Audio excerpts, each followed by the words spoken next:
Era el primer trimestre de 1998.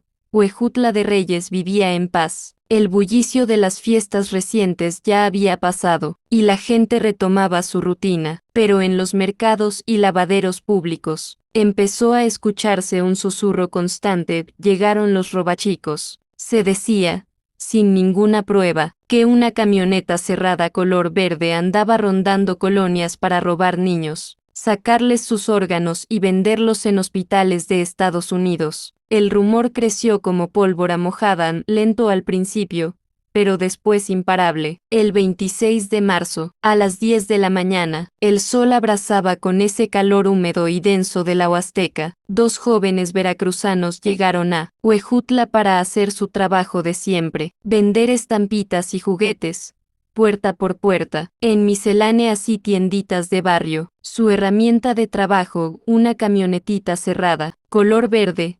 Eran comerciantes honrados, pobres, trabajadores, pero ese día, sin saberlo, llevaban puesta la camiseta del criminal perfecto. Circularon lentamente por la colonia Jardines Poniente. Encontraron un callejón angosto con unas cortinas abiertas al fondo. Como la camioneta no podía pasar, uno de ellos bajó y caminó hacia el local. El otro se quedó esperando con la puerta abierta. Ahí estaba todo el escenario del delito: un desconocido caminando solo, una camioneta verde con la puerta abierta, y niños jugando cerca.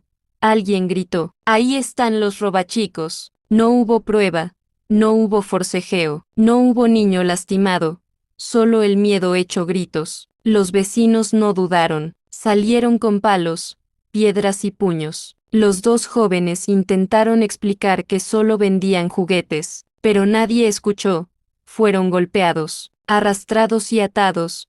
La turba crecía segundo a segundo. En lugar de llamar a una patrulla, los propios pobladores los entregaron a la autoridad municipal ya ensangrentados. Cuando los policías llegaron, los subieron a la patrulla, pero la multitud no se fue. Comenzaron a seguir el vehículo hasta la presidencia municipal. El rumor ya había volado por todo Huejutla.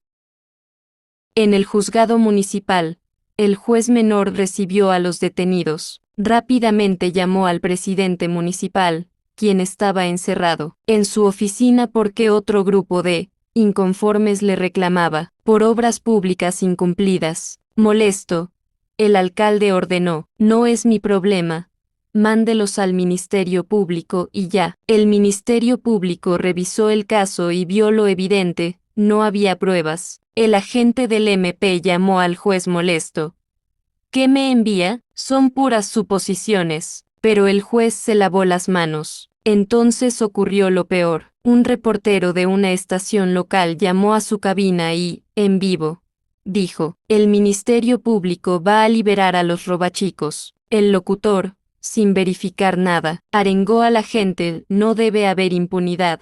En cuestión de minutos, cientos de personas comenzaron a rodear la agencia del MP. Para el mediodía ya había más de 500 personas afuera. Para la 1 página M, más de 1000.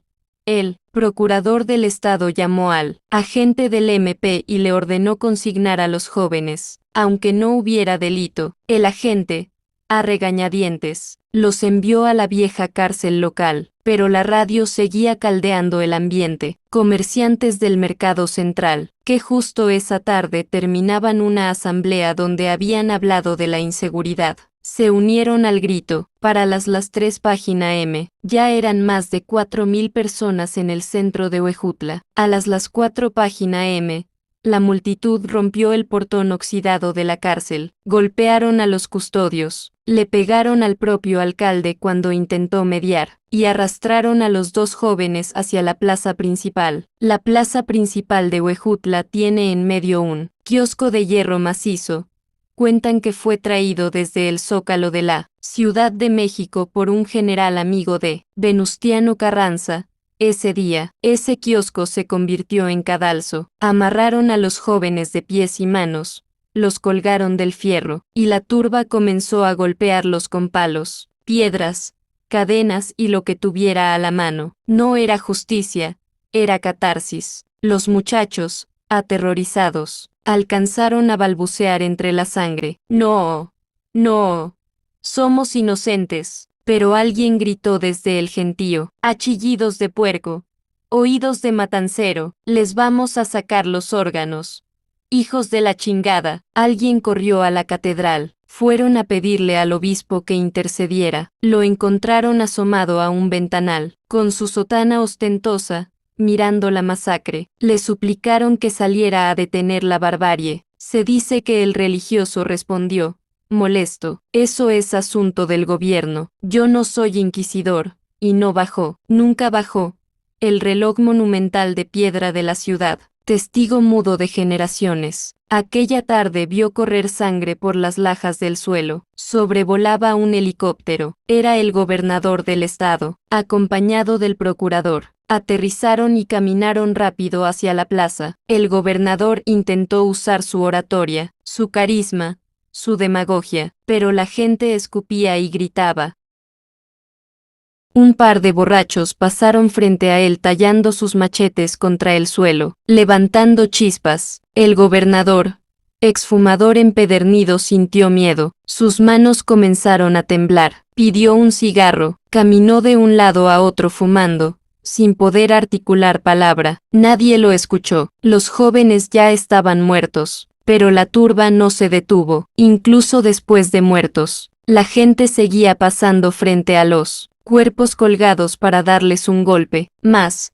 Solo un desfile macabro. Cuando supieron que ya estaban bien muertos, se fueron en bola a la presidencia municipal. Incendiaron archivos, rompieron máquinas de escribir, destrozaron computadoras, quemaron expedientes. Todo lo que oliera a autoridad fue destruido. El ejército recibió la orden de salir del cuartel, pero cuando llegó, el daño ya estaba hecho. Les ordenaron regresar. Al día siguiente, el secretario de Gobernación, Francisco Labastida Ochoa, felicitó al gobernador por su valentía, al haber acudido al lugar arriesgando su vida, y como premio, el gobierno federal le regaló a Hidalgo una millonaria suma para construir un nuevo cerezo moderno, a prueba de motines y fugas. Ese penal se construyó en Jaltocán, con arquitectura panóptica, similar a Lecumberri. El propio autor de esta crónica fue su primer director, e implementó programas de derechos humanos, educación,